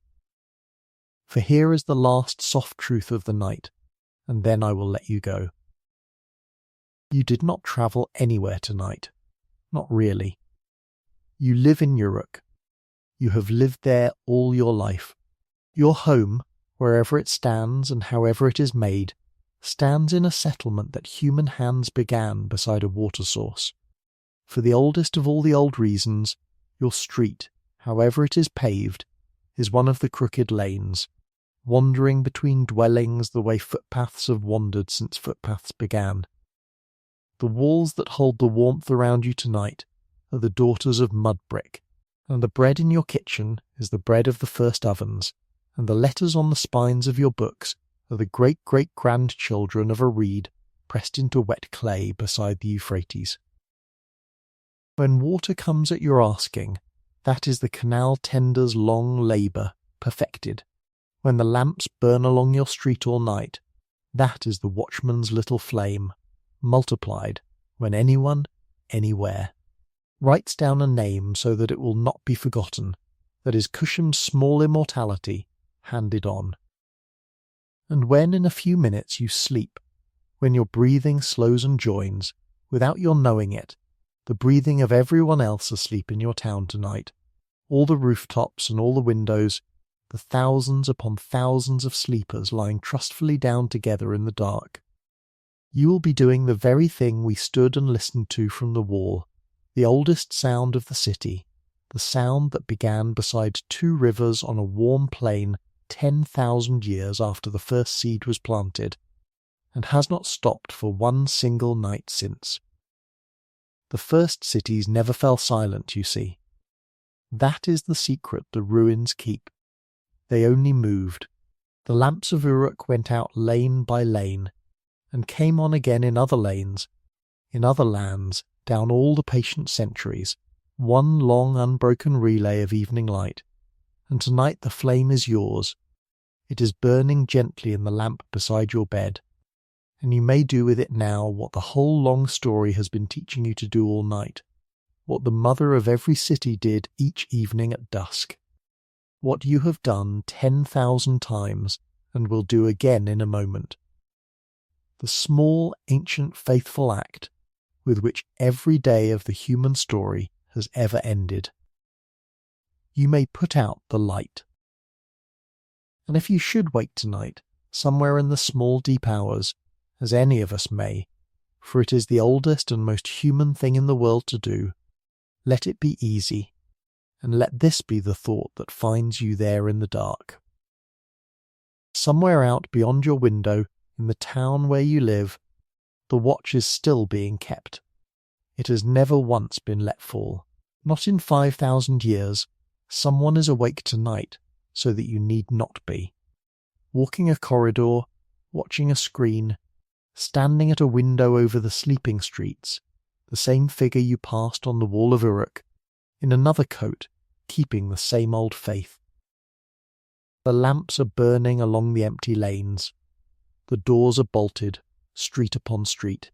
All around you, nearer than you think, the 10,000 sleepers of your own city are breathing their long, slow shared breath, and you are lying in the very middle of that breathing, one warm light among thousands, missed by nothing, watched over by the whole patient apparatus of rest that human beings have been building, night upon night, since the first wall went up beside the first spring. You need not get up, and you need not count the hours, and you need not fear the waking, for it is only the old watch of the old night, and it asks nothing of you at all. You may simply lie there in the warm dark and listen a while to the quiet, the way we listened together from the wall. And when it is ready, it will know when. The second sleep will come drifting up around you like the tide up a river, and take you and carry you gently on toward morning. The city has never yet lost a sleeper to the dark. It will not begin with you. So let it all be put away now, gently, like the potter's wheel at dusk, the cities and the rivers, the bricks and the tablets, the towers and the walls, and the 10,000 years. You do not need to hold any of it. It has been held for you all this while by hands far older and far more patient than either of us, and it will keep till morning, and long, long past the morning, nothing so slowly and lovingly built can be lost by your falling asleep on it. It has been waiting 5,000 years for you, and it will wait as long as you like. Let your body sink down now, heavy and warm, the whole dear weight of you, down into the bed as the tells sank down into the plain, softly, completely, keeping every good thing safe inside. Let your breath go long and slow, and even like the river in the dark, which does not hurry, and has somewhere to be, and gets there every time without once hurrying. And let your thoughts, whatever few of them are still up and wandering, come in off the rooftops now, down the little ladders, one by one, the way the people of the honeycomb town came down at dusk into the warm, dim lamplight of home. Let them lie down on their accustomed platforms. Let them draw the mat across the roof door. The day is over, all the days are over, every one of them 10,000 years deep, and each of them ended exactly like this, with the fires banked, and the jars sealed, and the flocks folded, and the accounts balanced well enough, until tomorrow, with the watchman on the wall, and the star over the temple, and the whole warm city breathing, and one more tired and blameless soul. This time it is you, lying down at last in the very heart of it, held and kept and safe. Sleep now. Rest well. The city will keep the watch as it has kept it every night for 10,000 years, the walls standing quiet, the watchman going his slow rounds, the lamps burning low in the doorways of the world, and the morning will come to find you the way it came over the rim of that great plain.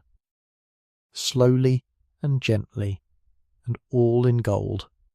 And whenever you should find yourself here again, in the quiet, in the dark, in need of a little peace and an old, gentle story to carry you down into sleep, the fire at the Calm Archive will be burning low, and there will always be a place kept warm for you beside it.